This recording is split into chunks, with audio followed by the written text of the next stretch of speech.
அருட்பெருஞ்சோதி அருட்பெருஞ்சோதி தனிப்பெரும் கருணை அருட்பெருஞ்சோதி. எல்லா உயிர்களும் இன்புற்று வாழ்க, வள்ளல் மலரடி வாழ்க வாழ்க, கொல்லா விரதம் குவளை எல்லாம் ஓங்குக, நல்லோர் நினைத்த நலம் பெறுக, நன்றி நினைத்த எல்லோரும் வாழ்க இசைந்து. உலக மக்களே, அறிவார்ந்த அன்பர்களே, ஆண்மநேய ஒருமைப்பாடுடைய அன்பர்களே, அருட்பெருஞ்சோதி ஆண்டவருடைய திருவிளையாடலை பார்த்து கொண்டிருக்கிறோம். இந்த பிரபஞ்சம் தோன்றிய காலத்திலிருந்தே அருட்பெருஞ்சோதி ஆண்டவருடைய திருவிளையாடல் நிறைய நடந்து கொண்டிருந்தன. ஆனால் கலியுகத்தினுடைய கடைசி கட்டத்தில், அதாவது பிரபஞ்சம் தோன்றிய காலத்திலிருந்தே 4 யுகங்கள் உருவாகிவிட்டன. கிரேத யுகம், திரேத யுகம், துவார யுகம், கலியுகம். ஒவ்வொரு யுகங்களிலும் அருட்பெருஞ்சோதி ஆண்டவருடைய திருவிளையாடல் எப்படியெல்லாம் நடந்தது என்பதை வல்லபெருமான் அவர்கள் திருவெட்பாவிலே நமக்கு அருளியிருக்கிறார்கள். அதை பார்த்து கொண்டிருக்கிறோம். அருட்பெருஞ்சோதி ஆண்டவருடைய திருவிளையாடல் என்று யாருமே சொல்லவில்லை. காரணம், சமயங்களும் மதங்களும் மார்க்கங்களும் சூழ்ந்திருந்த காலகட்டங்களில் சைவ சமய தலைவர்களை சிவபெருமான் என்றும் நடராஜன் என்றும் சொக்கநாதன் என்றும் இப்படி பல பெயர்களை அழைத்துக் கொண்டிருந்தார்கள். அதுபோன்று வைஷ்ணவ சமயத்தை சேர்ந்தவர்கள் திருமாலை பல பெயர்களிலே அழைத்துக் கொண்டிருந்தார்கள். இதுபோன்று ஒவ்வொரு சமய தலைவர்களையும் பல பெயர்களிலே அழைத்துக் கொண்டு அதற்கேற்றபடி ஆலயங்களை அமைத்து வழிபாடு முறைகளை அமைத்து மக்களை வழிபட செய்து விட்டார்கள். அப்படி வழிபட செய்திருந்த காலகட்டங்களில் கலியுகத்தினுடைய இறுதி கட்டத்தில் அருட்பெருஞ்சோதி ஆண்டவருடைய கடைசி திருவிளையாடல் 1823ஆம் ஆண்டு தொடங்கி 30/1/1874 இரவு 12 மணி வரையிலேயும் தொடர்கிறது. அருட்பெருஞ்சோதி ஆண்டவர் என்ற ஒரு ஆண்டவர் இருக்கிறார் என்பதையும் அவருடைய திருவிளையாடல் எப்படியெல்லாம் இந்த பிரபஞ்சத்தில் நடந்தது என்பதையும் திருவெட்பாவிலே ஒவ்வொரு பதிகத்திலிருந்தும் ஒவ்வொரு திருமுறையிலிருந்தும் ஒவ்வொரு பாடலிலிருந்தும் நமக்கு வல்லபெருமான் அவர்கள் அருளியிருக்கிறார்கள். அதை பார்த்து கொண்டிருக்கிறோம். வல்லபெருமான் அவர்கள் இந்த பிரபஞ்சத்துக்கு வரிவிட்டுவதற்கு காரணம் என்ன, ஏன் வரிவிக்க விட்டார் என்ற நிலையையும், இந்த சமயங்களும் மதங்களும் மார்க்கங்களெல்லாம் எப்படியெல்லாம் மக்களை வழிபட செய்து விட்டார்கள் என்பதையும், ஒவ்வொரு யுகத்திற்கும் ஆயுள் உண்டு, ஒவ்வொரு பத தலைவனுக்கும் ஆயுள் உண்டு. அதாவது பிரம்மன், திருமால், ருத்திரன், மகேஸ்வரன், சதாசிவம் போன்ற பத தலைவர்களுக்கும் ஆயுள் உண்டு. அதே போன்று சமயங்களுக்கும் மதங்களுக்கும் மார்க்கங்களுக்கும் ஆயுள் உண்டு. இந்த ஆயுள் காலம் முடியும் போது, எல்லாம் முடிவடைந்த நிலையில் இந்த ஆயுள் காலம் முடியும் போது இந்த பிரபஞ்சத்தை இயக்குவதற்கு ஒரு ஆள் தேவை. அதோடு மட்டுமல்லாமல் உலக மக்களுக்கு ஒரு ஆன்மீக பாதை தேவை, ஒரு ஆன்மீக மார்க்கம் தேவை. அந்த ஆன்மீக மார்க்கம் எந்த விதமான சங்கற்ப விகற்பங்கள் இல்லாமல், சமயங்களும் மதங்களும் மார்க்கங்களும் இல்லாமல் ஒரு தனிப்பட்ட மார்க்கமாக இருக்க வேண்டும் என்பதற்காக சுத்த சன்மார்க்கத்தை நிறுவி அதை தன் மகன் கையில் ஒப்படைப்பதற்காக தனது மகனை, தனது செல்வ பிள்ளையை ஒரு தாயின் வழியாக இந்த மண்ணுலைக்கு வருவிக்க செய்தார் அருட்பெருஞ்சோதி ஆண்டவர். சுத்த சன்மார்க்கத்தினுடைய நிலையையும் இயற்கை உண்மை விளக்க கடவுளாகிய அருட்பெருஞ்சோதி ஆண்டவருடைய அருள் நிலையையும், அதே போல இந்த பிரபஞ்சம் எப்படி இயங்கிக் கொண்டிருக்கின்றது என்ற நிலையையும் தெல்ல தெளிவாக இந்த பாடலிலே நமக்கு அருளியிருக்கிறார்கள். அப்போ அருட்பெருஞ்சோதியாரால் வரிவிக்க உற்ற பிறகு அவருடைய திருவிளையாடல் எப்படியெல்லாம் நடந்தது என்பதை திருவெட்பாவிலிருந்து ஒவ்வொரு பதிகத்திலிருந்தும் ஒவ்வொரு திருமுறையிலிருந்தும் ஒவ்வொரு பாடலிலிருந்தும் நாம் பார்த்து கொண்டிருக்கிறோம். அந்த வகையிலே நாம் பார்க்க வேண்டிய பாடல் 1ஆம் திருமுறையிலே திருவருள் முறையீடு பதிகம் 6 64வது பாடல். வல்லபெருமான் அவர்கள் பிள்ளை பெருமானார் அவர்கள் இந்த மண்ணுலைக்கு வருவிக்க உற்று 1வது ஆண்டிலிருந்து 8 ஆண்டுகள் வரையிலும் தான் யார் என்ற தெரியாத நிலையில் இருந்து கொண்டிருக்கிறார்கள். 9வது ஆண்டிலே அருட்பெருஞ்சோதி ஆட்கொள்ளுகிறார். மகனே, நீ என்னால் இந்த மண்ணுலைக்கு நீ வருவிக்க உற்றவன், எதற்காக வருவிக்க உற்ற நிலை முன்பருவம் பின்பருவம் காட்டி உனக்கு அருள் செய்வேன் என்று சொல்லி புன்னகைத்து மறைந்து விடுகிறார். சிரிப்போடு மறைந்து விடுகிறார். மறைப்பிய நிலையை தன் மகனுக்கு கொடுத்துவிட்டு சொல்லுகிறார்.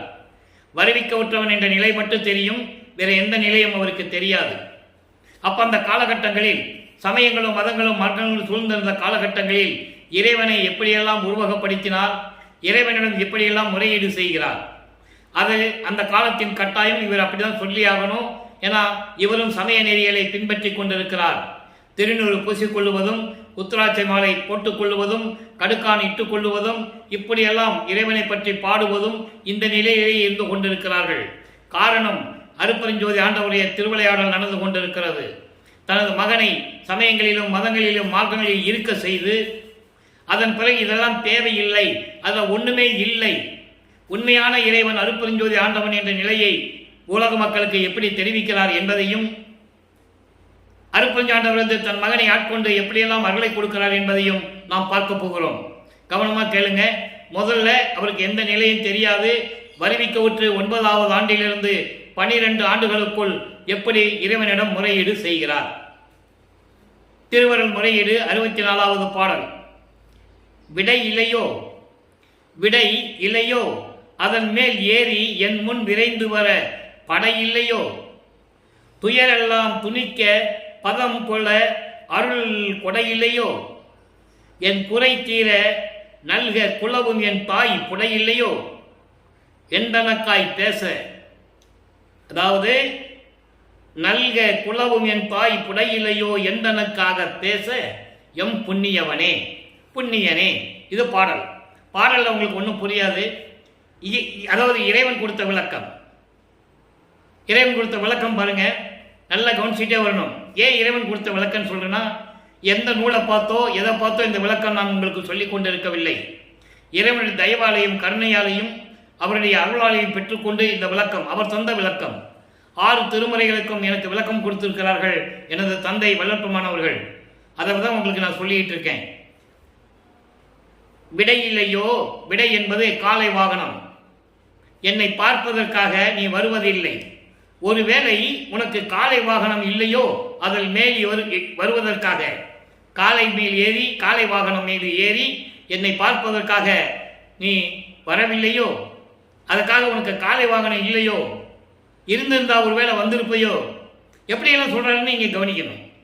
காலை வாகனம் இல்லையோ, அது மேல் ஏறி வருவதற்கு, என்னை பார்ப்பதற்கு, துயரமெல்லாம் துணிக்க பதங்கள அருள் கொடை இல்லையோ, என்னுடைய துயரெல்லாம் தீர்ப்பதற்காக உன்னிடம் அருள் இல்லையோ, அதோடு மட்டுமல்ல என் தாய் பார்வதி உமையாள் உன் பக்கத்தில் இல்லையோ எனக்காக பேச. எப்படி சொல்றாரு பாருங்க. ஏன்னா இறைவன்கிட்ட பேசி பேசி பார்த்தாச்சு, சிவபெருமான்கிட்ட பேசி பேசி பார்த்தாச்சு, ஒன்றும் நடக்கல. நல்லா கவனிக்கணும் நண்பர்களே. இங்கே சிவபெருமான் சொல்றவரு சுத்த சன்னாகத்தை பெற்ற பிறகு அருட்பெருஞ்சோதி தான் ஆதிய மந்தமில்லா கடவுள், இதை நான் தெரியாம சொல்லிட்டேன்னு சொல்லுவாரு. அதனுடைய விளக்கத்தை நம்ம பார்க்க போறோம். சிவபெருமான் சொல்ல மாட்டார். அப்போ நல்லா கவனிக்கணும். நீ என்னை பார்க்கறதுக்கு வர்றதுக்கு ஒருவேளை காலை வாகனம் இல்லையோ, துயரெல்லாம் போக்குவதற்கு உன்னிடம் அருள் இல்லையோ, இல்ல உங்ககிட்ட இருக்கிற என்னுடைய தந்தை என்னுடைய தாய் உமையாள் எனக்காக பரிந்து பேசுவதற்கு உன்னிடம் இல்லையோ, என்ன காரணமோ எனக்கு தெரியவில்லை, எனக்கு விரைவில் வந்து அருளை கூடிய புண்ணியனே என்று முறையீடு செய்கிறார். இந்த முறையீடு செய்யும் போது வல்லப்பமானவர்கள் நமது பிள்ளை பெருமானார் அவர்கள் சமயங்களையும் மதங்களையும் மார்க்கங்களையும் சார்ந்து கொண்டிருக்கிறார் என்பதை நீங்கள் புரிந்து கொள்ள வேண்டும். அதன் பிறகுதான் விலகி வராரு. சுத்த சன்மார்க்கத்தை உல மக்களிடம் கொடுப்பதற்காகத்தான் அவர் வலிமை கூட்டார் என்பதை 6ஆம் திருமுறையிலே அருட்பெருஞ்சோதி அகவலிலே கூறுவார். ஆன்ற சன்மார்க்கம் அணிபெற என்னைத்தான் ஈன்று அமுதளித்த இனிய நற்றாய் என்று சொல்லுவார். இன்னொரு பாடலிலே அகத்தை கருத்து புறத்தை வெளுத்திருந்த சக அனைவரையும் திருத்தி சன்மார்க்கத்தை அடைவித்திட அவரும் இகத்தை பலத்தை பெற்று மகிழ்ந்திடுவதற்கென்றே என்னை உகத்தே இறைவன் வருவிக்க விட்டேன் அருளை பெற்றேன் என்று சொல்லுவார். இன்னொரு பாடலிலே சொல்லுவார், வருவித்த வண்ணமும் நானே, இந்த மாநிலத்தை செய்யும் வண்ணமும் நானே. இன்னொரு பாடலிலே சொல்லுவார், என்னையும் இரக்கன் தன்னையும் ஒன்றாக இருக்க இசைவித்து மன்னி வாழ்வுற வருவித்த கருணை வள்ளல் நீ என்று சொல்லுவார். ஆக இந்த நிலையில் வருவிக்க உற்ற நமது பிள்ளை பெருமான் அவர்கள் தான் யார் என்ற நிலை தெரிந்த பிறகும், இறைவனுடைய மகன் என்று தெரிந்த பிறகும் வேறு எதுவுமே செய்ய முடியல, வெளியே யார்கிட்டையும் சொல்ல முடியல, சொல்லவும் கூடாது. இந்த காலகட்டத்தில் இருக்கும்போது இந்த பாடுடைய விளக்கம் நமக்கு கொடுத்திருக்கிறார்கள். உலக மக்களே, நான் வருவிக்க உற்றவன் இறைவன் மகன் என்று தெரிந்தாலும் கூட இறைவன் என்னிடம் அந்த அருள் கொடுக்கவில்லை. எப்படிப்பட்ட இறைவன்? காலை மீது வாகனம் கொண்ட இறைவன், உமையாலை ஒரு பக்கம் கொண்ட இறைவன், இப்படிப்பட்ட இறைவனை பார்த்து நான் முறையீடு செய்திருக்கிறேன் என்று சொல்லி இந்த பாடலை நமக்கு அருளி இருக்கிறார்கள். இப்போ 2ஆம் திருமுறை உருவாகிறது. வல்லப்பமானவர்கள் 2ஆம் திருமுறை உருவாகும் போது 2வது ஏட்டில் இருந்து கொண்டிருக்கிறார். 16 51 ஆண்டுகள் திருவிளையாடல் நடக்கிறது. இந்த 51 ஆண்டுகளையும் அருட்பெருஞ்சாண்டவர் 8 8ஆக பிரித்து 6 8 48. அந்த கடைசியில் இருக்கிற 3 வருஷம் தான் கிளைமேக்ஸ். அதான் சித்திவளாகத்தில் நடந்தது. எல்லாம் முடிஞ்ச பிறகு சுத்த சன்மார்க்கத்தை வாங்கின பிறகு, சாகா கல்வியை கற்ற பிறகு, அருப்பெருஞ்சோதியை வாங்கின பிறகு, கடைசியில அருப்பெருஞ்சாண்டவர் அவரே வந்து தன் மகனுடன் இரண்ட கலந்து இறைவனாகிறார் என்ற நிலையை நாம் பார்க்க போகிறோம். ஒவ்வொரு நாளும் இது நம்ம ஒவ்வொரு பாடலின் மூலமாக பார்த்து கொண்டிருக்கிறோம். இப்ப 2ஆம் திருமுறை உருவாகிறது.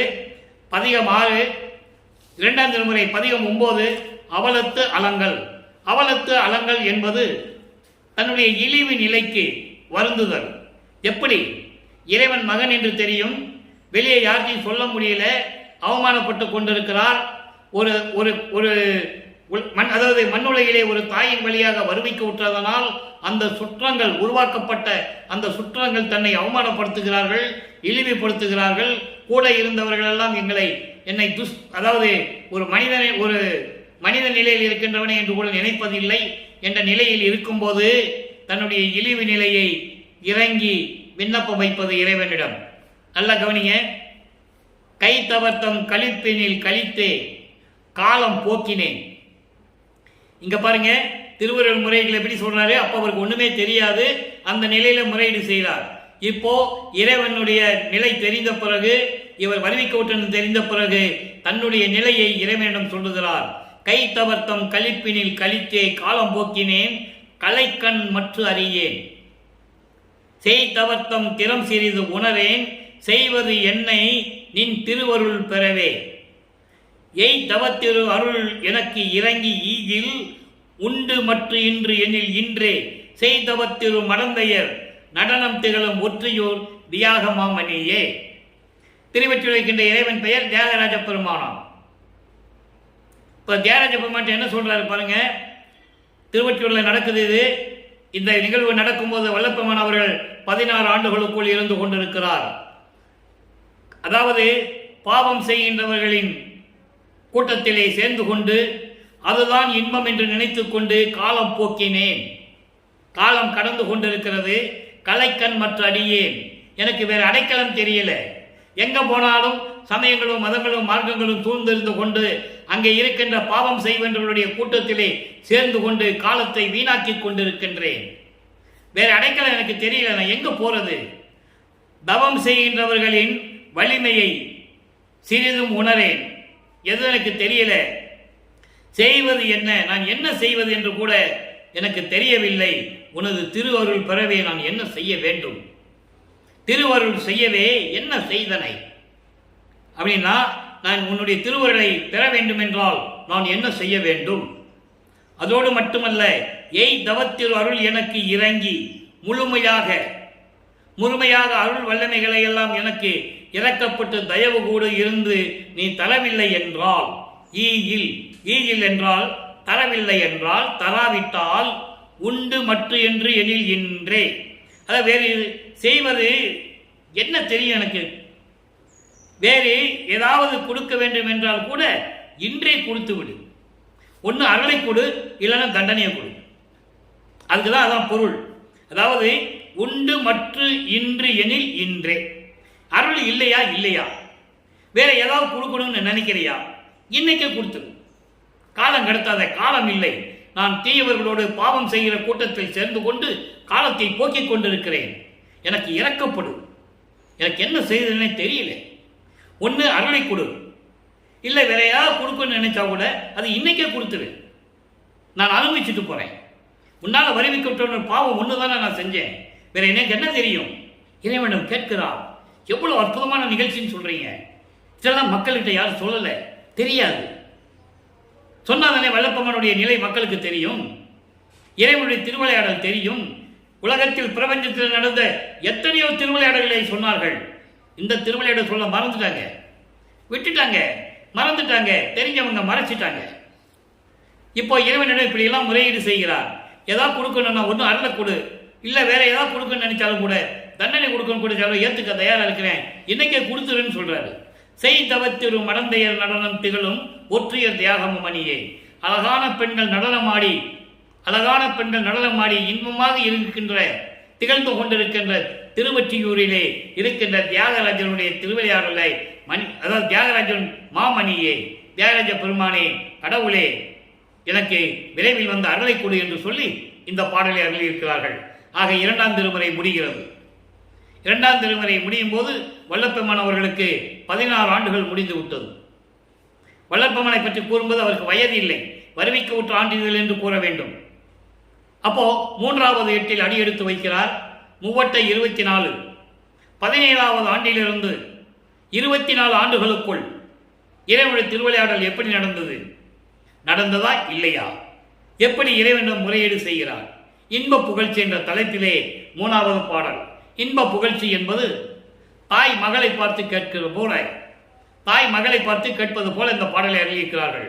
காரணம், ஒரு காதலை சொல்ல வேண்டும் என்றால் அங்கே ஒரு பெண்ணும் ஆணும் இருக்க வேண்டும். அதே போன்று இவரை தன்னை பெண்ணாகவும் இறைவனை தலைவனாகவும் தலைவியாகவும் தலைவனாகவும் உருவகப்படுத்தி இந்த பாடலை சொல்லும்போது தாய் மகளிடம் கேட்கிறார். காரணம், இந்த உலகிலேயே நடப்பது போல இந்த பாடலை அருளியிருக்கிறார்கள். ஒரு பெண் ஒரு ஆணை காதலிக்கும் போது அதை தோழியிடம் சொல்லுவாள். தோழி தன்னுடைய தோழியின் தாயிடம் வந்து சொல்லுவாள், உனது மகள் ஒருத்தனை காதலிக்கிறாள் என்று சொல்லும்போது தாய் விசாரிப்பதற்காக, அந்த காதலனை பற்றி விசாரிப்பதற்காக சென்று கொண்டிருக்கிறாள். அப்ப காதலனை பற்றி விசாரித்து விட்டாள். காதலன் எப்படிப்பட்டவன் என்பதை மகளிடம் சொல்லுவது போல இந்த பாடலை நமக்கு அருளியிருக்கிறார்கள். நல்ல கவனிக்கணும். கடுத்தால் கடத்தால் இறைவனுடைய நிலையை சொல்லுகிறார். இறைவனை எப்படியெல்லாம் இருந்தார் உருவகப்படுத்துகிறார். இறைவனுடைய திருவிளையாடலையும் சொல்லுகிறார். சிவபெருமானுடைய திருவிளையாடலை சொல்லுகிறார். நல்லா கவனிக்கணும். ஏன்னா அப்ப அவர் தான் அதான் சொல்ல முடியும். சுத்த சன்மார்க்கத்தை பற்றி சொல்ல முடியாது, அருப்பஞ்சாண்டரை பற்றியும் சொல்ல முடியாது. ஏன்னா இன்னும் காலங்கள் இருக்குது. தன் மகனை அங்கே இருக்க செய்கிறார். அதனால் சமயங்களிலும் மதங்களிலும் மார்க்கங்களில் இருந்து கொண்டிருக்கிறார் என்பதை நீங்கள் புரிந்து கொள்ள வேண்டும். கடுத்தாள் களத்தார் கரித்தோளார் கண்ணால் மதனை கரி செய்தார் உடுத்தார் முன்வோர் மண் ஓட்டை ஒளித்தே தொண்டனோடும் வழக்கு தொடுத்தார் பாம்பும் புலியும் மெச்சி துதிக்க ஒரு கால் அம்பலத்தில் எடுத்தார் அன்றே மகளே நீ ஏதுக்கு அவரை விளைந்தனையே, இப்படிப்பட்டவனை நீ காதலித்திருக்கிறாய், அவனை காதலித்து திருமணம் செய்து கொண்டு என்ன செய்ய போகிறாய் என்று சொல்லுவது போல இந்த பாடலை எழுதியிருக்கிறார்கள். உள்ளம் சொல்லுகிறது அவரிடம். நல்ல கவனிக்கணும். உள்ளம் வல்லற்பெருமானிடம் சொல்லுகிறது. அந்த உள்ளம் என்ன சொல்லுகிறது என்பதை உலக மக்களுக்கு தெரிவிக்கிறார் வல்லற்பெருமான் அவர்கள். அதாவது தேவர்களை காப்பாற்றுவதற்காக பார்க்கடலை கடையும் போது ஏற்பட்ட விஷத்தை, அந்த பாம்பு கக்கிய விஷத்தை தான் உண்டு கழுத்தில் நீட்டித்துக் கொண்ட இறைவன், மதம் கொண்ட யானையை அடக்க அதை கொன்று அதன் தோலை உரித்து இடுப்பிலே கட்டிய இறைவன், அதோடு மட்டுமல்ல மதனை நெற்றிக்கண்ணால் எரித்து சாம்பலாக்கிய இறைவன். அப்படிப்பட்ட இறைவன், அதாவது நெற்றிக்கண்ணால் எரித்து சாம்பலாக்கிய இறைவன் முன்னாளில் பிச்சை எடுப்பதற்காக ஒரு மண்டை ஓட்டை எடுத்துக்கொண்டு தெருவிலே ஒரு தொண்டனுக்காக சோறு பிச்சை எடுத்த இறைவன். யாருக்கு சொல்றாரு? சுந்தரனை. ஊரனடிகளார் திருநாவலூர் என்ற இடத்தில் பிறந்ததனால் அவருக்கு ஊரன் என்ற பொருள் உண்டு. சுந்தரன் என்று பெயர் வைத்தது சிவபெருமான். அப்ப அந்த சுந்தரனாருக்கு தெருவிலே பிச்சை எடுப்பதற்காக மண்டை ஓடை எடுத்துக்கொண்டு தெரு தெருவாக வீதி வீதியாக சென்று வீடு வீடாக சென்று சோறு பிச்சை எடுத்தவர். அப்படிப்பட்டவர் ஒரு பாம்பும் புலியும் இறைவனை வணங்க அவர்களுக்கு காட்சி கொடுத்ததாக வரலாறு உண்டு. அதே போல இவரும் சொல்றாரு, பாம்பு புலியும் வணங்க, இறைவனை வணங்க அவர்களுக்காக அம்பலத்திலே இருந்து கொண்டு நடனமாடி காட்டியவர். அப்படிப்பட்ட இறைவனை நீ விரும்பி இருக்கிறாயே, அப்படிப்பட்டவனை அவனை காதலித்து அவனை ஏற்றுக்கொண்டு நீ என்ன செய்ய போகிறாய் என்று இந்த பாடலை அருளியிருக்கிறார்கள். அப்போ உலக மக்களுக்கு சொல்றாரு, உலக மக்களை இப்படிப்பட்ட இறைவனை நான் அன்பு கொண்டு காதலித்துக் கொண்டிருந்தேன், ஆனால் அவர் என்ன செய்ய போகிறார் என்று எனக்கு தெரியவில்லை என்று சொல்லுவது போல இந்த பாடலை நமக்கு அருளியிருக்கிறார்கள். நல்லா கவனிச்சுக்கணும். இப்பவும் சரி, இறைவன் வந்து காட்சி கொடுக்கவில்லை, திருவிளையாடல் செய்யவில்லை, முறையீடு செய்து கொண்டிருக்கிறார். ஆக 3வது எட்டும் முடிந்து விட்டது. மூவட்ட 24. வல்லப்பெருமான் அவர்கள் வருவிக்க உற்று 24 ஆண்டுகள் வரையும் இந்த நிலைதான் நீடித்துக் கொண்டிருக்கிறது. நல்லா கவனிக்கணும். அப்போ சமயங்களிலும் மதங்களிலும் மார்க்கங்கள் இருந்து கொண்டிருக்கிறார். இறைவனுடைய திருவிளையாடல் இன்னும் மகனிடம் வந்து தொடரவில்லை. இப்ப 4வது திருமணிக்கு வருகிறார். 4வது திருமறை அன்புமாலை என்ற பாடலிலே இறைவன் வந்து எப்படி காட்சி கொடுத்து எப்படி அருளை கொடுக்கிறார் என்பதை இந்த பாடலிலே நமக்கு அருளி இருக்கிறார்கள். அப்போ இந்த நிலையில் இருக்கும்போது வல்லப்பெருமானவர்கள் 4வது எட்டில் இருந்து கொண்டிருக்கிறார். 4×32 25வது ஆண்டிலிருந்து 32 ஆண்டுகளுக்குள் என்ன நடந்தது? இப்போ இவருக்கு சுத்த சன்மார்க்கத்தை பற்றி தெரியும், ஆனால் இன்னும் கையில் வாங்கலை. நல்லா கவனிக்கணும், கையில் வாங்கலை. அருட்பெருஞ்சாண்டவர் இருக்கிறது தெரியும். இப்போ என்ன நிலை இல்லை, இப்போ என்ன திருவிளையாடல் நடக்குது, எப்படி நடந்து கொண்டிருக்கிறது, இவர் எப்படி இறைவனிடம் சொல்லுகிறார், எப்படிப்பட்ட இறைவன் என்று சொல்லுகிறார். அன்பு மாலை 20வது பாடல். நான் கேட்கின்றவை எல்லாம் அளிக்கின்றாய் எனக்கு. அப்போ இறைவனுடைய திருவிளையாடல் அங்கே நடக்குது. இவர் என்ன கேட்கிறாரோ நான் கேட்டதெல்லாம் நீ கொடுத்துக்கிட்டு இருக்க அப்படின்னு சொல்றாரு. நம்ம ஏற்கனவே அன்பு மாலையில பிரசாத மாலை, பத்தி மாலை, அபராத மன்னிப்பு மாலை, அதிசய மாலை எல்லாம் நம்ம பார்த்துட்டோம். அங்கே திருநூறு வேண்டான்னு சொல்றதை நம்ம பார்த்தோம். இனிமேல் இது வேண்டாம் மகனே உனக்கு சொல்லும்போது எப்படியெல்லாம் அருளை கொடுத்தார் என்பதையெல்லாம் பார்த்துட்டோம். இப்போ அன்பு மாலையில என்ன நடக்குது? 1ஆம் திருமுறை 20வது பாடல். நான் கேட்கின்றவை எல்லாம் அளிக்கின்றாய் எனக்கு, நல்லவனே எல்லாமும் வல்ல சிவசித்தா, எல்லாம் வல்ல சிவசித்தா, தான் கேட்க வேண்டிய இன்றி முழுதும் ஒருங்கே உணர்ந்தாய் தத்துவனே, மதியணிந்த சடைமுடியும் இறைவா, தேன் கேட்கும் மொழிமங்கை ஒரு பாங்கில் உடையாய், சிவனே எம் பெருமானே தேவர் பெருமானே, வான் கேட்கும் புகழ் தில்லை மன்றில் நடம்புரிவாய், மணிமிடற்று பெருங்கருணை வள்ளல் என் கண்மணியே. இப்போ இறைவன் வந்து அருளை கொடுத்ததை சொல்றாரு. நான் கேட்கின்றவையெல்லாம் எனக்கு கொடுத்து விட்டாய், நல்லவனே எல்லாம் வல்லமை படைத்த சித்துக்களை கொண்ட இறைவனே, நீயே அறிந்து நான் கேட்பது மட்டும் இல்லாமல் எல்லாவற்றையும் முழுதுமாக எனக்கு கொடுக்கின்றாய். அதை இங்கே சொல்றாரு, தான் கேட்கின்றவை இன்றி முழுதும் ஒருங்கே உணர்ந்தாய். நான் என்ன கேட்கப் போகிறேன் என்று நினைத்து தெரிந்து கொண்டு நான் கேட்பது மட்டுமல்லாமல் நான் கேட்காதவை எல்லாம் எனக்கு நீ கொடுத்தாய். தெளிவா சொல்லிட்டாரு. தத்துவனே, தத்துவங்களின் தலைவனே. நல்லா கவனிக்கணும், இங்க ஏன் தத்துவனே சொல்றாரு? இதுக்கு ஒரு விளக்கம் இருக்கிறது. 36 தத்துவங்கள், 60 தத்துவிகள், மொத்தம் 96. இந்த 36 தத்துவங்கள், ஆன்ம தத்துவம் 24, பிரம்ம தத்துவம் தான் ஆன்ம தத்துவம் 24, வித்யா தத்துவம் விஷ்ணு தத்துவம் சொல்லுவாங்க, அது 7, ருத்திரன் தத்துவம் சிவ தத்துவம் ஒரு 5. இந்த ஆன்ம தத்துவம் 24 என்பது பூதங்கள் 5, பொறிகள் 5, புலன்கள் 5, கண்ணேந்திரங்கள் 5, அந்தர கர்மங்கள் 4. பூதங்கள் உங்களுக்கு தெரியும், நிலம், நீர், நெருப்பு, காற்று, ஆகாயம். பொறிகள் உங்களுக்கு தெரியும், கண், காது, மூக்கு, வாய்மை. புலன்கள் ஒளி, சுவை, உணர்வு, நாற்றம். கண்மேந்திரியங்கள் வாக்கு, கை, கால், அபானம், குறி. 4×5 20. அந்த கர்ணங்கள் 4, மனம், சித்தம், புத்தி, அகங்காரம். இந்த 24 ஆன்ம தத்துவம், அது பிரம்ம தத்துவம். பிரம்ம தத்துவம் பேர் வைத்து அந்த தத்துவங்களை ஒருத்தனிடம் கொடுப்பதற்காக ஒரு பிரம்மனை உருவாக்கி அவனுக்கு பிரம்மன் என்று பேர் வைத்தது அருட்பெருஞ்சோதி ஆண்டவர். அதை இங்கே தத்துவனே என்று சொல்லுகிறார். விஷ்ணு தத்துவம் 7, காலம், நியதி, கலை, வித்தை, அராகம், புருடன், மாயை. சிவ தத்துவம் 5, விந்து, நாதம், சுத்த வித்தை, சதாக்கியம், ஈஸ்வரம். இப்படி உண்டு. இப்படி ஒரு 5 தத்துவங்கள். அப்ப இத்தத்துவங்களுடைய எல்லாம் அடக்கி கொண்டு இருந்த இறைவன் என்று சொல்லுகிறார். அதான் தத்துவனேன்னு சொல்றார். அடுத்து பாருங்க, மதியணிந்த சடைமுடியும் இறைவா, பிறை சந்திரனை தரையில் சூடிய எம் இறைவனே, தேன் கேட்கும் மொழிமங்கை ஒரு பாங்கில் உடையாய். தேன் போன்று அழகாக இனிய தமிழில் பேசக்கூடிய மங்கை, ஒரு பெண்ணை, அதாவது பார்வதியை ஒரு பக்கமாக கொண்ட இறைவனே, சிவனே எம் பெருமானே தேவர் பெருமானே, வான் கேட்கும் புகழ் தில்லை மன்றில் நடம்புரிவாய், மணிமிடற்று பெருங்கருணை வள்ளல் என் கண்மணியே. அதாவது வான் கேட்கும் புகழ், வானளவு புகழ் பெற்ற திருச்சிற்றம்பலத்திலே அருள்நடனம் செய்து கொண்டிருக்கின்ற எனது இறைவனே, மணிமிடற்று இறைவனே. அதான் விஷம் உண்டு கழுத்திலே நிறுத்தி கொண்ட இறைவன், அதான் மணிமிடற்று என்று சொல்லுகிறார். மிடற்றுன்னா கழுத்து. அப்படிப்பட்ட இறைவனை பெருமானே என்று சொல்லி இறைவன் வந்து ஆட்கொண்டு இறைவன் தன் முன்னால் தோன்றி அருளை கொடுக்கிறதை தெளிவுபடுத்துகிறார். சரி, இப்போ 4 திருமுறைகள் முடிஞ்சிருச்சு. இப்போ சுத்த சன்மார்க்கத்தை வாங்கியாச்சு, சுத்த சன்மார்க்கத்துக்குள்ள போறாரு. இதுக்குள்ள எத்தனை வருடங்கள் முடிஞ்சு போச்சு? 32 வருடங்கள் முடிஞ்சிருச்சு. வல்லப்பெருமானவர்கள் இந்த மண்ணுலைக்கு வருவிக்க விட்டு 32 வருடங்கள் முடிஞ்சிருச்சு. 33வது ஆண்டு தொடங்குகிறது. தன் தந்தையிடமிருந்து சுத்த சன்மார்க்கத்தை பெறுகிறார். சுத்த சன்மார்க்கத்தை பெற்ற பிறகு இதற்கிடையிலே 27வது ஆண்டில், அதாவது வருவிக்கப்பட்டு 27வது ஆண்டில் சிவகாமி அம்மையாரை, அதாவது தனக்கொடி அம்மையாரை தாலி கட்டி அந்த அம்மையாருக்கு மோட்ச வீட்டை காட்டியது ஒரு திருவிளையாடல். அது தினமும் சொல்ல வேண்டும்.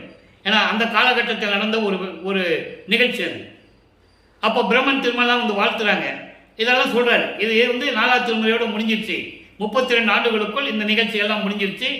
இப்போ சுத்த சன்மார்க்கத்தை பெற்ற பிறகு எப்படி முறையீடு செய்கிறார், சுத்த சன்மார்க்கத்தை பெற்ற பிறகு எப்படி விண்ணப்பம் வைக்கிறார், எப்படியெல்லாம் இறைவனை வேண்டுகிறார், இறைவன் எப்படியெல்லாம் வருகிறார், அவருடைய ஆன்மா எப்படியெல்லாம் விளக்கி கூறுகிறது என்பதை எல்லாம் ஒவ்வொரு பாடலிருந்து பார்க்க போகிறோம். நல்லா கவனிங்க. 6ஆம் திருமுறை பதிகம் 19 பிள்ளை சிறு விண்ணப்பம் 23வது பாடல். மண்ணுலகிலே உயிர்கள் தாம் வருந்தும் வருத்தத்தை ஒரு சிறிதெனினும் கண்ணுற பார்த்தும் செவியுற கேட்டும் கனமும் நான் சகித்திட மாட்டேன். என்னூரும் எனக்கே நின் அருள் வளர்த்தால் இசைத்த போதெல்லாம் நன்னும் வருத்தம் தவிர்க்க நல்வரந்தான் நல்குதல் எனக்கு இச்சையாம் என்றாய். எப்படி அவருடைய விருப்பம் சொல்றாரு, விண்ணப்பம் வைக்கிறார். நான் ஏற்கனவே விளக்கம் கொடுத்திருக்கிறேன். பிரபஞ்சத்தில் தோன்றிய எத்தனையோ முனிவர்கள், ரிஷிகள், எத்தனையோ இறைவர்கள் அவங்களுடைய தலைவர்களை எண்ணி தவம் இருந்திருக்கிறார்கள். பிரமனையும் திருமாலையும் இந்திரனையும் சிவபெருமானையும் அம்மனையும் முருகனையும் எப்படியோ நினைத்தெல்லாம் தவம் இருந்து அருளை பெற்றிருக்கிறார்கள். மறைக்க முடியாது. எல்லாம் நடந்தது உண்மை. ஆனால் இவர் எப்படி இறைவனை விண்ணப்ப வைக்கிறார் அதை கவனிக்கணும். மண் உலகிலே உயிர்கள் தாம் வருந்தும் வருத்தத்தை ஒரு சிறிதெனினும் கண்ணுற பார்த்தும் செவியுற கேட்டும் நான் கனமும் சகித்திட மாட்டேன். இந்த மண்ணுலகில் இருக்கின்ற உயிர்கள் அத்தனை உயிர்களும் வருந்தக்கூடிய அந்த வருத்தத்தை என் கண்ணால் பார்த்தாலும் சரி, செவியால் கேட்டாலும் சரி, அதை என்னால் பொறுத்து கொள்ள முடியாது. என்னொரும் எனக்கே இன்னொருள் வளர்த்தால் நான் இந்த வருத்தங்களை நீக்குவதற்கு, உயிர்களுடைய இந்த வருத்தங்களை நீக்குவதற்கு நான் எண்ணும் போதெல்லாம், நான் நினைக்கும் போதெல்லாம் எனக்கு என்னுடைய விருப்பம் எப்படியோ அந்த விருப்பத்தை எல்லாம் நீ நிறைவேற்ற வேண்டும்.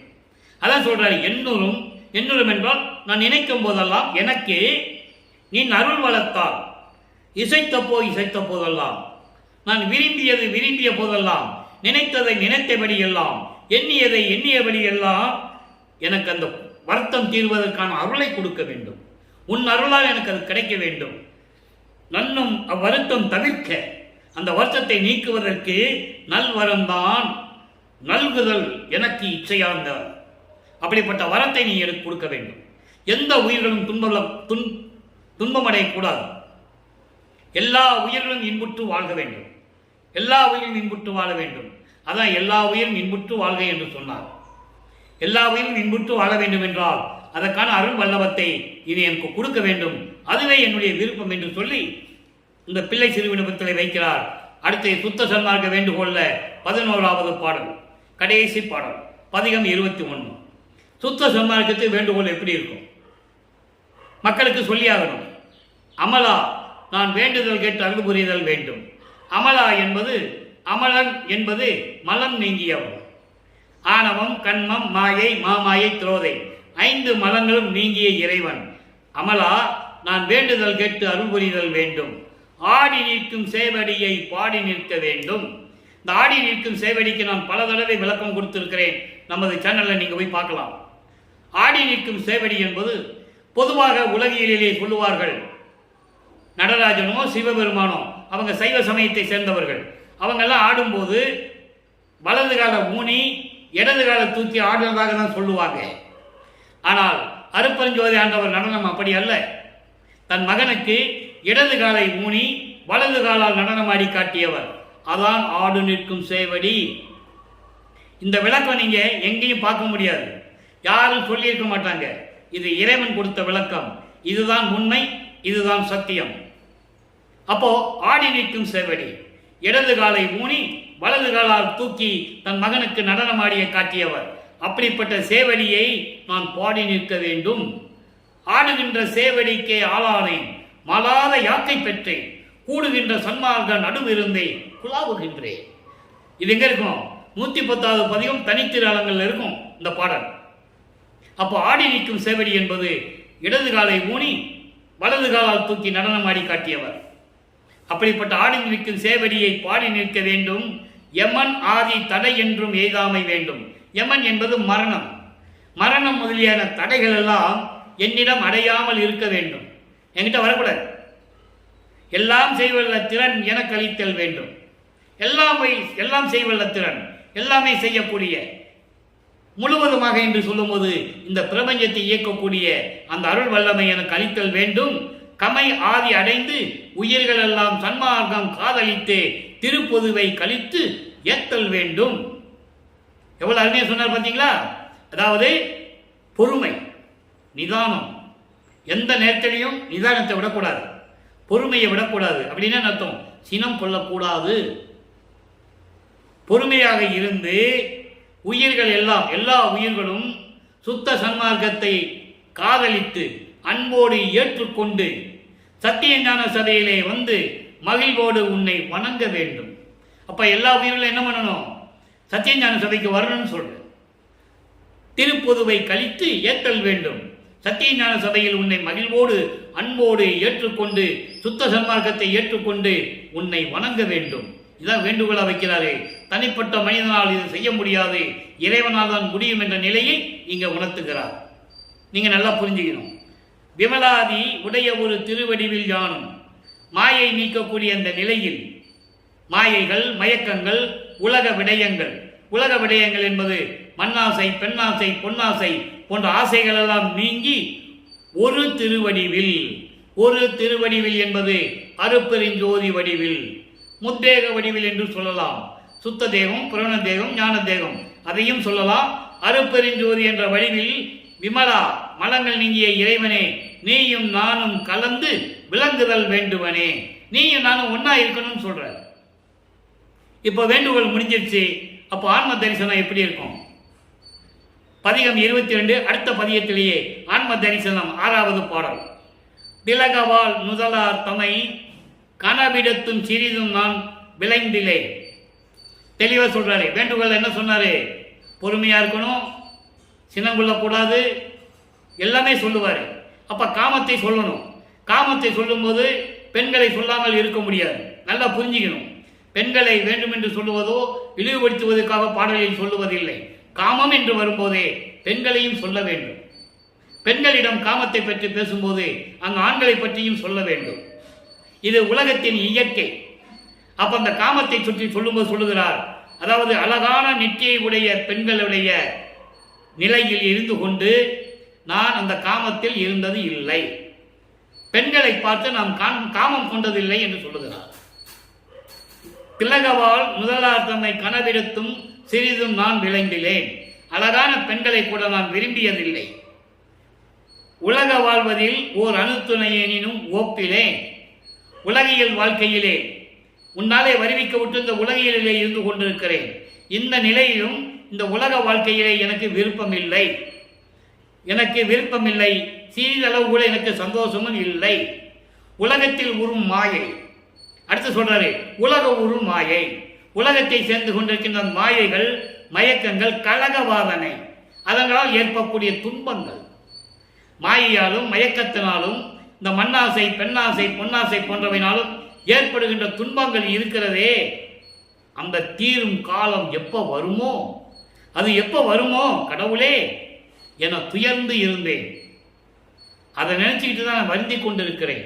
இந்த காலம் எப்போ வரும், எப்போ இதெல்லாம் நம்மளை விட்டு போகும், நீ எப்போ வந்து இதெல்லாம் நீக்கி என்னை ஆட்கொள்வாய் என்ற துயரத்தில் இருந்து கொண்டிருக்கிறேன், வருந்தி கொண்டிருக்கிறேன். அழகிலா திரளோய், அளவற்ற அருளுடைய இறைவனே, நீ எல்லாமே அறிந்தது தானே. நான் அடிக்கடி உரைப்பது என் நினக்கே. நான் இதெல்லாம் அடிக்கடி உனக்கு சொல்லிட்டு இருக்கணுமா? ஒரு தடவை சொன்ன போதாதா என்று சொல்லுகிறார். ஆக ஆன்ம தரிசனத்திலே இந்த பாடலை நாம் பார்த்திருக்கிறோம். அடுத்து தனித்திராளங்கள். தனித்திராளங்கள்ல இறைவன் வந்து திருவிளையாடல் செய்து எப்படியெல்லாம் அருளை கொடுத்தார் என்பதையும் இந்த பாடலில் நம்ம பார்க்க போறோம். நல்ல கவனிங்க. தனித்திராளங்கள் 149வது பாடல். தந்தை தன்மையே இங்க நல்லா பாருங்க, அவருடைய தன்மையையும் இறைவனுடைய தன்மையும் சொல்லுகிறார். உலக மக்கள் எப்படி பேசியிருப்பார்கள் என்று சொல்லுகிறார். நல்லா பாருங்க, தந்தை தன்மையே தனையன் தன்மை, தனை என்பது மகன் என்று சாற்றுதல் சத்தியம் கண்டேன். உலக மக்களே, தந்தை எப்படி இருப்பானோ அப்படிதான் பிள்ளை இருப்பான். உலகில் சொல்லுவாங்களே, அப்பன் எப்படி இருக்கணும் அதே மாதிரி புள்ள இருக்கிறாயா. அவன் நல்லது செய்திருந்தாலும் சரி, கெட்டது செய்திருந்தாலும் சரி, நல்ல தந்தை என்றால் நல்ல மகனை பெற்றிருக்கிறான் என்று சொல்லுவார்கள். தந்தை கெட்டவனாக இருந்தால் அவன் எப்படி அதே மாதிரி பிள்ளையும் கெட்டவனாக இருக்கிறான்னு சொல்லுவாங்க. உலகியல்ல இது சத்தியம் கண்டி, இது சத்தியமானது. உலக மக்களே, தந்தை எப்படி இருப்பானோ அதே தன்மையில் தான் மகன் இருப்பான் என்று சொல்லுவது உலகியலிலே சத்தியம். உலக மக்களே, உண்மை மக்களே, அதே போன்று எந்த என்பெருமான் ஐந்தொழில் புரியும் இறைவன் மன்றுளே இயல் நடனம் புரிவான். அப்ப தந்தை நிலைமை எப்படி இருக்கு? 5 தொழிலை செய்து கொண்டிருக்கின்ற இறைவன். அப்ப என்ன பண்ணணும்? எனக்கும் அந்த திறமை இருக்கிறது, நானும் 5 தொழில் செய்து கொண்டு இருக்கிறேன் என்று சூட்சமமாக சொல்லுகிறார். நல்லா கவனிக்கணும். தந்தைக்கு என்ன நிலை இருக்கிறதோ அதே தான் மகனுடைய நிலை என்று சொல்லுகிறார். இது உலகத்துக்கே தெரியும் என்று சொல்லுகிறார். அப்போ எனது தந்தை, என் பெருமான், என்னுடைய இறைவன், என்னுடைய ஆண்டவர், என் தந்தை 5 தொழில் செய்து கொண்டிருக்கிறான். அப்படி என்றால் என்ன அர்த்தம்? நானும் 5 தொழில் செய்யக்கூடிய தகுதி பெற்றவன் என்று சொல்லுகிறார். நல்லா புரிஞ்சுக்கணும். சத்திய ஞான சபையிலே நடம்புரிகின்ற இறைவன் என் தந்தை 5 தொழிலை செய்து கொண்டிருக்கிறார். நல்லா கவனிக்கணும். 5 தொழிலை செய்து கொண்டிருக்கும் போது அப்ப மற்றவங்க என்ன ஆச்சு? பிரம்மன், திருமால், ருத்திரன், மகேஸ்வரன், சதாசிவம் ஏற்கனவே 5 தொழில் செய்தவர்கள் நிலை என்ன? இப்போ அருளற்று இருக்கிறார்கள். அவர்களிடமிருந்து அருளை வாங்கி 5 தொழில்களையும் வாங்கி படைத்தல், காத்தல், அழித்தல், மறைத்தல், அருளல் என்னிடம் கொடுப்பதற்காக என் தந்தை காத்து கொண்டிருக்கிறார். நானும் 5 தொழிலை செய்யக்கூடிய தகுதி பெற்றவன். காரணம், என் தந்தையும் 5 தொழில் செய்து கொண்டிருக்கின்றார். தந்தை எப்படியோ அப்படிதான் மகன் இருப்பான். இவ்வளவு விளக்கம் இருக்கிறது நண்பர்களே. எவ்வளவு எளிமையா சொல்றாரு பாருங்க. அப்போ அடுத்து சொல்றாரு பாருங்க, மைந்தன் என்று என்னை ஆண்டவன் சொல்லிட்டாரா? மைந்தன் என்று என்னை ஆண்டவன், எனது மகன் என்று சொல்லி என்னை ஆட்கொண்டவன், எல்லாம் வல்ல நாயகன், நல்ல சீர் உடையான், எல்லாம் அருளை பெற்றுக் கொண்டிருக்கின்ற இறைவன், அதான் நல்ல சீர் உடையான், எல்லா புகழையும் உடையவன். அப்படிப்பட்ட இறைவன் அருட்பெருஞ்சோதி என் தந்தை, அந்த நாளன், அந்த நாள் என்றால் அருள் வல்லவம் கொண்டவன், மெய் அறிவு உடையவன். நான் ஏற்கனவே சொல்லியிருக்கிறேன் நண்பர்களே, மெய்யறிவு என்பது மெஞ்ஞானம். மெஞ்ஞானம் உடையவன் என்று ஏன் சொல்லுகிறார் இறைவனை? இறைவனுக்கு தான் மெஞ்ஞானம் உண்டு. அருட்பெருஞ்சோதிக்கு அப்புறம் மெஞ்ஞானம் கொண்டவர் வல்லற்பவன் ஒருவர் தான் என்பதை நான் பதிவு செய்ய கடமைப்பட்டிருக்கிறேன். மீது எல்லாம் இருந்தார்கள் ஞானம் கொண்டவர்கள், மெஞ்ஞானம் இல்லை என்று சொல்லுவார். பாடலிலே உண்டு. நாகாதிமனும், அதாவது நான்முகனும், திரு நெடுமாலும், திருமாலவனும் மெஞ்ஞானம் என்னும் வான் கொண்டு கண் காண்க கொண்டு காணாமல், மெஞ்ஞானம் என்னும் வான் கண் கொண்டு காணாமல். மெஞ்ஞானம் என்கின்ற வச்சு அவங்க பார்க்க முடியல, இறைவனுடைய திருவடியும் முடியையும். மெஞ்ஞானம் இருந்திருந்தால் திருவடியும் முடியையும் பிரம்மனும் திருமலும் பார்த்திருப்பார்கள். மெஞ்ஞானம் அவருக்கு இல்லை என்று சொல்லுகிறார். ஞானம் பெற்றவர்கள் ஏராளம், கோடான கோடி பேர்கள், இல்லை என்று மறுக்க முடியாது. அதனால சொல்றாரே, மெய்யறிவு உடையவன், மெஞ்ஞானம் உடையவன். அப்படிப்பட்ட இறைவன் என் அப்பன் தன்மை, என்னுடைய அப்பன் தன்மை, என் தன்மை என்று அறிவேன். அப்படிப்பட்ட இறைவனுடைய தன்மை என்னுடைய தன்மை என்பதை நீங்கள் அறிந்து கொள்ளுங்கள் உலக மக்களே என்று சொல்லுகிறார். அப்போ இறைவனுடைய திருவிளையாடலை சொல்லுகிறார். இறைவன் அவருடைய தந்தை என்று சொல்லுகிறார். தந்தை எப்படியோ அதே தான் மகனுடைய நிலையம் என்று சொல்லுகிறார். என் தந்தை, என் அப்பன் தன்மை, என் அப்பன் தன்மை, என் தன்மை என்று அறிவேன். அறிவின்னா அறிந்து கொள்ளுங்கள் உலக மக்களே. என்னுடைய தந்தைக்கு என்னென்ன தகுதி இருக்கிறதோ அத்தனை தகுதியும் எனக்கு உண்டு சொல்லுகிறார். அடுத்து பாருங்க, மெய்யறிவு வியப்பு 112. இன்னைக்கு அருமையான பகுதியெல்லாம் நம்ம பார்த்திருக்கோம். இப்படிப்பட்ட வல்லப்பவனுடைய பெருமையை 202 ஆண்டுகளாக வல்லப்பமான வடிவுக்கூட்டு 202 ஆண்டுகள் முடிந்து விட்டது. அவர் இறைவனாகி அருட்பெருஞ்சோதி ஆண்டவராகி 151 ஆண்டுகள் ஆகிவிட்டது. ஆனால் இறைவனுடைய நிலையையும் அருட்பெருஞ்சோதி ஆண்டவருடைய திருவிளையாடலையும் இவர் எப்படியெல்லாம் அறிவிக்க விட்டார் என்ற நிலையையும், வல்லப்பமான எப்படியெல்லாம் சமயங்களிலும் மதங்களிலும் மார்க்கங்களில் இருந்து கொண்டிருந்தார் என்பதையும், அதன் பிறகு அதையெல்லாம் விட்டுவிட்டு உலக மக்கள் இது தேவையில்லை, உங்களுக்கு சுத்த சன்மார்க்கம் தான் தேவை என்ற நிலையை எப்படியெல்லாம் கூறினார் என்பதையும் உலக மக்களிடம் ஒரு ஆள் கூட சொல்லலை. நீங்க நினைச்சு பாருங்க, யாரும் சொல்லவே இல்லை. அதான் வேதனையான விஷயம். அப்படிப்பட்ட இறைவனுடைய திருவிளையாடலை இறைவனுடைய திருவிளையாடலால், இறைவனுடைய அருளால், தயவால், கருணையால் நாம பார்த்துக்கிட்டு இருக்கோம். ரொம்ப பெருமைப்படுங்க. நான் பெரும் மகிழ்ச்சி அடைகிறேன். ஆக இப்ப மெய்யுள் வியப்பில் என்ன சொல்றாரு? 112வது பதிகம் 69வது பாடல். நல்லா கவனிக்கணும். வல்லாய் உனது கருணை அமுது என் வாய்க்கு வந்ததே. எல்லா அருள் வல்லமை கொண்ட இறைவனே, உன்னுடைய கருணை என்கின்ற அமுது நான் உண்டு மகிழ்ந்து கொண்டிருக்கிறேன். அப்படின்னா என்ன? உன்னுடைய கருணை அமுது எனக்கு கிடைத்து விட்டது. தயவும் கருணையும், உன்னுடைய தயவும் கருணையும் எனக்கு கிடைத்து விட்டது. இதை பேருபதேசத்திலே சொல்லுவார். சன்மார்க்க கொடிகட்டி, சுத்த சன்மார்க்க கொடிகட்டி அங்க பேர் உபதேசம் செய்யும்போது சொல்லுவார், உலக மக்களே, நான் சமயங்களிலும் மதங்களிலும் மார்க்கங்களில் இருந்தபோது எந்த அளவுக்கு அதன் மேல் பற்று கொண்டிருந்தேன் என்பது உலகத்திற்கே தெரியும், எல்லாருக்கும் தெரியும். அதே நிலையில் என் தந்தை சுத்த சன்மார்க்கத்தை கொடுத்த பிறகு அதெல்லாம் தேவையில்லை என்று சொன்ன பிறகு நான் சுத்த சன்மார்க்கத்தை பெற்ற பிறகு ஏதா நிலைமிசை ஏறினேன். எல்லா தயவும் கருணையும் எனக்கு கிடைத்தது. இறைவனுடைய தயவும் கருணையும் எனக்கு முழுமையாக கிடைத்தது என்று சொல்லுவார். அப்ப எனக்கு அற்ப அறிவா இருந்ததாக எனக்கு அது தெரியவில்லை. இப்போ முழுமையாக என்ன தந்தையிடமிருந்து மெஞ்ஞானத்தை பெற்றுக்கொண்டேன், எனக்கு தயவும் கருணையும் கிடைத்து விட்டது என்று சொல்லுவார். அதைத்தான் இங்கே சொல்றாரு, கருணை அமுது உண்டேன் என் வாய்க்கு வந்ததே என்று சொல்லுகிறார். உன்னுடைய கருணை அமுது எனக்கு கிடைத்து விட்டது, மலமும் மாயை குளமும் வினையும் முழுதும் வெந்ததே, சாம்பலாயிடுச்சுன்னு சொல்றாரு. மாயைகளும் மயக்கங்களும் உலக ஆசைகளும், அதோடு மட்டுமல்ல மாயை குளம். மாயை குளம் அது சமயங்கள் மதங்கள் மார்க்கங்கள் சொல்லப்பட்ட நெறிகள், வினைகள், அதனால் ஏற்பட்ட துன்பங்கள். எவ்வளவு அருமையா சொல்றார் பாருங்க. மலமும் 5 மலங்களும், ஆணவம் கண்மம் மாயை மாமாயை துரோதை, 5 மலங்களும் மாயைகளும் மயக்கங்களும் உலக ஆசைகளும் மண்ணாசை பெண்ணாசை பொன்னாசை ஆசைகளும், இந்த மாயைகளை உடைய குலம், குலம்னா இனம், சமயங்கள் மதங்கள் மார்க்கங்கள் அவைகளும், அதனால் ஏற்பட்ட வினைகள் தீமைகள் எல்லாமே வெந்து சாம்பலாயிடுச்சு. தெளிவா சொல்றா, எல்லாமே முழுவதும் சாம்பலாயிடுச்சு. எல்லா நலமுமான அதனை உண்டு வந்ததே. இந்த எல்லா நலமும், இந்த எல்லா அருளும், எல்லா வல்லமையும் எனக்கு எப்படி கிடைச்சது? அது உண்டு வந்ததே. அதுனா எது? சுத்த சன்மார்க்கம். ஜீவகாமியம் கூட சுத்த சன்மார்க்கத்தில் இருந்து கொண்டு செய்ய வேண்டும். அதான் ஜீவகாமிய ஒழுக்கம் என்று சொன்னார்.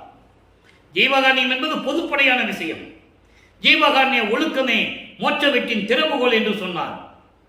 அந்த பூட்டை திறக்கிறதுக்கு திறவுகோல் கிடைச்சிருச்சு. திறக்கணும் இல்ல, திறக்கணும்னா என்ன பண்ணணும்? சுத்த சன்மார்க்கத்தில் இருக்கணும். அப்பதான் அந்த பூட்டுக்குள்ள இந்த சாவியை போட்டு திறக்க முடியும். இல்லைன்னா கள்ள சாவி ஆயிடும், திறக்காது. ஆக சுத்த சன்மார்க்கத்தில் இருந்து கொண்டு ஜீவகாமிய ஒழுக்கத்தில் இருக்க வேண்டும் என்பதை வல்லப்பெருமான் அவர்கள் வலியுறுத்தி கூறியிருக்கிறார்கள் என்பதை இங்கு நான் பதிவு செய்ய கடமைப்பட்டிருக்கிறேன். சைவ நெறியில் இருக்க வேண்டும், உயிர்களை கொலை செய்யக்கூடாது. இந்த நிலையில் இருந்து கொண்டு ஜீவகாமிய ஒழுக்கத்தில் இருந்து கொண்டு பசி ஆற்ற வேண்டும். ஒரு ஜீவனுக்கு பசி ஆற்ற வேண்டும். அதான் ஜீவகாமிய ஒழுக்கம் என்று பெயரிட்டார் வல்லப்பெருமான் அவர்கள். அப்படிப்பட்ட எல்லா நலமுமான அதனை உண்டு. எதனை உண்டு? சுத்த சன்மார்க்கத்தை பெற்றுக்கொண்டு வந்ததனால் இவ்வளவு நன்மைகளும் எனக்கு கிடைத்தது. எவ்வளவு பெரிய விளக்கம் பாருங்க, ஒரு வரியில சொல்ற. நீங்க புரிஞ்சுக்கணும். எல்லா நலமுமான அதனை உண்டு வந்ததே. சுத்த சன்மார்க்கத்தை பெற்றுக்கொண்டதனால் இவ்வளவு பயன்களும் எனக்கு கிடைத்தது. இரவாது என்று மூங்கும் வடிவம் எனக்கு வந்ததே. இரவாத நிலை, அழியாத நிலை, மரணமில்லா பெருநிலை. அந்த வடிவம் முத்தேகம் கொண்டது. சுத்த தேகம், பிரவண தேகம், ஞான தேகம், பரவெளி, பரம்பரவெளி, பராபரவெளி. சுத்த தேகத்தும் பிரவண தேகத்தும் ஞான தேகத்துக்கும் அவ்வளவு இது உண்டு, விளக்கங்கள் உண்டு. அப்ப மரணமில்லா பெருவாள் இருந்து கொண்டு முத்தேகம் வந்ததும் எனக்கு வந்ததே சுத்த சன்மார்க்கத்தில் இருந்ததனால், சமயங்களையும் மதங்களையும் மார்க்கங்களையும் விட்டு ஒழித்ததனால். மக்களுக்கு அது தேவையில்லை, தெளிவாக சொல்லுகிறார். சுத்த சன்மார்க்கத்தை நேரம் வாங்கன்றாரு. ஆனா இங்க பேசுறவங்க எல்லாம் அப்படி இல்லை, எல்கேஜி படிக்கணும், யூகேஜி படிக்கணும், அதுக்கப்புறம் தான் அப்புறம் தான் ஒன்று ஃபஸ்ட் ஸ்டாண்டர்ட் படிக்கணும், அப்புறம் தான் 10th போக முடியும், காலேஜுக்கு போக முடியும் அப்படின்லாம் பேசுகிறாங்க. அது இல்லை, அப்படி இல்லை, அது முறையில்லை. ஒரு மார்க்கம் என்று வந்து விட்டால் அது தனி மார்க்கம், சுத்த சன்மார்க்கம். அது நேராக தான் வரணும், அதில் இருந்துட்டுலாம் வரக்கூடாது. வல்லப்பமான உத்தரஞான சிதம்பரம் மாலையில் சொல்கிறார் 6ஆம் திருமுறையில். அதோடு மட்டுமில்லை, உபதேசத்திலையும் சொல்கிறாரு, காலம் இல்லை, நேரம் இல்லை, அருட்பெருஞ்சோதியாண்டவர் வந்து கொண்டிருக்கிறார், வந்து விட்டார், வரக்கூடிய நேரம் வந்து விட்டது, சீக்கிரம் நீங்கள் வாங்கன்னு சொல்கிறார். நீங்கள் போய் சிவனை கும்பிட்டுட்டு, சிதம்பரத்தில் போய் நடராஜனை கும்பிட்டுட்டு, அப்புறம் சமயபுரத்தில் போய் அம்மனை கும்பிட்டுட்டு, முருகனை கும்பிட்டுட்டுலாம் அவர் வர சொல்லலை. நல்லா புரிஞ்சுக்கணும். வல்லப்பெருமான் சொன்னது என்ன? மக்கள்கிட்ட யார் சொல்லலை, மறைச்சிட்டாங்க. யார் சொன்னதுன்னு சொல்லுங்க, ஒரு ஆளை சொல்லுங்க, நான் உங்கள் காலில் விழுகிறேன், தயாராக இருக்கிறேன், காலில் விழுக தயாராக இருக்கிறேன். எல்லாத்தையும் விட்டுட்டு தான் சுத்த சன்மார்க்கத்துக்கு வரணும், அங்கே இருந்துட்டுலாம் வரக்கூடாது.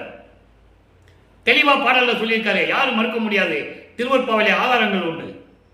ஆக சுத்த சன்மார்க்கம் என்பது தனி மார்க்கம், இறைவனால் ஏற்படுத்தப்பட்ட மார்க்கம். மீதி மார்க்கங்கள்லாம் பதத்தலைவர்கள், மத தலைவர்கள் யாராவது உருவாக்கி இருப்பாங்க. ஆனால் சுத்த சன்மார்க்கத்தை உருவாக்கினது இறைவன், அருட்பெருஞ்சோதி ஆண்டவர். அதை செயல்படுத்துவது வல்லற்பமானவர்கள். அதை நீங்கள் நல்லா புரிஞ்சுக்கணும். ஏன்னா சுத்த சன்மார்க்கத்தை என் தந்தையிடம் பெற்றேன் பெற்றேன் பெற்றேன் என்று சொல்லுவார். அதை பெற்றுக்கொண்டுதான் உலக மக்களிடம் சொல்லுவதற்காகத்தான் நான் வருவிக்க விட்டேன் என்று சொல்லுவார். கடைசி படிப்பாங்க 115வது பதிகம், அம்பலவாணர் ஆட வருகை, 10வது பாடல். நச்சுகின்றேன் நிச்சல் இங்கே. எளிமையான ஒரு விளக்கம். நச்சுகின்றேன், இந்த மண்ணுலகிலே தினமும் உன்னை நான் காதலிக்கிறேன், தினமும் உன்னை நான் விரும்புகிறேன், தினமும் உன்னை நான் வேண்டிக் கொண்டிருக்கிறேன். அதற்கு நச்சுகின்றேன் என்று பொருள். நீங்க எப்படி வேணா எடுத்துக்கலாம். தினமும் நான் உன்னை காதலிக்கிறேன், தினமும் உன்னை நான் விரும்புகின்றேன், தினமும் நான் உன்னை வணங்குகின்றேன். தினமும், நிச்சல் என்றால் தினமும். இங்கே மண்ணுலகில் உன்னால் வருவிக்க விட்டு இந்த மண்ணுலகுக்கு வந்த பிறகு 9வது ஆண்டிலிருந்து 32 ஆண்டுகள் வரை நான் பட்ட துன்பங்கள் எல்லாம் உனக்கு தெரியும். அதன் பிறகு சுத்த சன்மார்க்கத்தை கொடுத்து ஆட்கொண்டு எல்லார்களையும் கொடுத்து விட்டாய். உன்னையே தினமும் நான் மண்ணுலகிலே வணங்கி கொண்டிருக்கிறேன். என்னோடு சேர்ந்து ஆடவாரேன், என்னோடு சேர்ந்து அருள் புரிய வேண்டும். நம்ம 2 பேரும் சேர்ந்துதான் இந்த பிரபஞ்சத்தை நாம் மகிழ்விக்க வேண்டும், உலக மக்களை இன்பமாக வைக்க வேண்டும் என்று ஒரு பாடலிலே சொல்லியிருப்பார். அந்த பாடலுடைய விளக்கத்தில் நம்ம பார்த்துட்டோம். அப்போ நானும் அச்சம் விட்டேன், என்னோடு ஆடவாரேன். எனக்கு எதுவுமே இல்லை, எதை பற்றி எனக்கு கவலை இல்லை. வெட்கமோ மானமோ எனக்கு எதுவும் இல்லை, பயமோ எதுவும் இல்லை. நீ என்னோடு சேர்ந்து ஆடவாரே, விச்சையெல்லாம் தந்து கழித்து ஆடவாரே. நான் விரும்பியதை எல்லாம் எனக்கு மகிழ்ந்து அழித்து கொண்டேன், அழித்து விட்டேன். ஆடவாரே, வியந்து உரைத்த தருணம் இது, மனம் மகிழ்ந்து சொல்லுகின்ற நேரம் இது, மனம் மகிழ்ந்து சொல்லுகின்ற நேரம் இது. என்னோடு சேர்ந்து ஆடவாரே, எச்சுகமோ ஆகி நின்றி, எல்லா சுகத்தோடும் பேரின்பத்தோடு நின்று கொண்டிருக்கிறேன். எனக்கு எல்லா இன்பத்தையும் கொடுத்து, எனக்கு பேரின்பத்தை கொடுத்து நீங்கள் நின்று கொண்டிருக்கிறீர்கள், விளங்கி கொண்டிருக்கிறீர்கள். என்னோடு சேர்ந்து ஆடவாரே, எல்லாம் செய் வல்லவரே, அருட்பெருஞ்சோதி ஆண்டவரே, இச்சைமயமாய் இருந்தேன், என்னுடைய நாயகரே ஆடவாரே. பேராசையுடன் உன்னை நான் எதிர்பார்த்து கொண்டிருக்கிறேன், இச்சையுடன் விரும்பி இருந்தேன், இச்சைமயமாய் பேரின்பமாக பேரின்பத்தோடும் உங்களை எதிர்பார்த்து இருந்து கொண்டிருக்கிறேன். என்னோடு சேர்ந்து ஆடவாரேன் என்று கூப்பிடுகிறார். தன்னோடு கலந்து கொள்ள வாரேன் என்று கூறுகிறார். என்னோடு கலந்து கொள்ளுங்கள் என்று சொல்லுகிறார். அதை தான் 6ஆம் திருமுறையிலே கடைசி பாடலிலே சொல்லுவார். இறுதி பாடல். இன்னும் 6ஆம் திருமுறை, இன்னும் திருமுறைகள் நிறைய இருக்கிறது. அவர் அருளியதனால் அதனுடைய கடைசி பாடல். திருமுறை முடிந்து விடவில்லை, இன்னும் 12,000 பாடல்கள் இருக்கிறது. எந்த பாடல்கள் நமக்கு தெரியாது. யாராவது அவரை அனுப்புவார், ஒரு ஞான சித்தர் அனுப்புவார், அவர் மூலியமாக நமக்கு தெரிய வரும். அதன் காலம் நெருங்கி கொண்டிருக்கிறது. இந்த கடைசி பாடல் அவர் அருளியது. இந்த கடைசி பாடலில் சாமி என் துரை என் உயிர் நாயகனார் இன்று நான் இருக்கும் இடத்தில் வந்து அமர்கின்றார். பின்சாரும் 2 நாளைக்குள் என் பெயர் உடம்பில் கடந்து பிரியாது இருப்பார். ஆக இப்படியெல்லாம் திருவிளையாடல் நடந்து கொண்டிருக்கிறது. அதை தான் நாம் தினமும் பார்த்து கொண்டிருக்கிறோம் ஒவ்வொரு பாடலின் மூலமாக. ஏனென்றால் திருவிளையாடலை சொல்லும் பொழுது உதாரணத்தோடு, அதாவது உண்மையோடு சொல்ல வேண்டும், அதற்கான ஆதாரத்தோடு சொல்ல வேண்டும். அந்த ஆதாரங்கள் திருவற்பாவில் இருக்கிறது என்பதை எடுத்துக்காட்டி உங்களுக்கு நான் தினமும் அருட்பெருஞ்சாண்டவருடைய திருவிளையாடலை விளக்கிக் கொண்டிருக்கிறேன். இறைவனுடைய தயவாலையும் கருணையாலையும் அவருடைய அருள் ஆசீர்வாதத்தாலையும் நான் தினமும் சொல்லிக் கொண்டிருக்கிறேன். நீங்களும் தினமும் பாருங்கள், தவறாமல் பாருங்கள். எனவே மக்களே, நீங்களும் சுத்த சன்மார்க்கத்தில் இணைந்து அருட்பெருஞ்சோதி அருட்பெருஞ்சோதி தனிப்பெருங்கனை அருட்பெருஞ்சோதி மகாமந்திரத்தை உச்சரித்து இந்த சமயங்களும் மதங்களும் மார்பில் சொல்லப்பட்ட சங்கற்ப விகற்பங்களை எல்லாம் நீக்கி கொலையும் புலையும் தவிர்த்து இறைவனை வணங்கி எல்லார்களையும் பெற்றுக்கொண்டு இந்த வையகத்தில் நீங்கள் வாழ்வாங்கு வாழ வேண்டும் என்று இறைவன தயவோடையும் கருணையோடையும் வாழ்த்து விடைபெறுகிறேன். இந்த வள்ளலார் ஊழியன். மீண்டும் நாளை சந்திப்போம். நன்றி, வணக்கம். அருட்பெருஞ்சோதி அருட்பெருஞ்சோதி தனிப்பெருங்கருணை அருட்பெருஞ்சோதி. நாளையும் அருட்பெருஞ்சோதி ஆண்டவருடைய திருவிளையாடல் தொடரும்.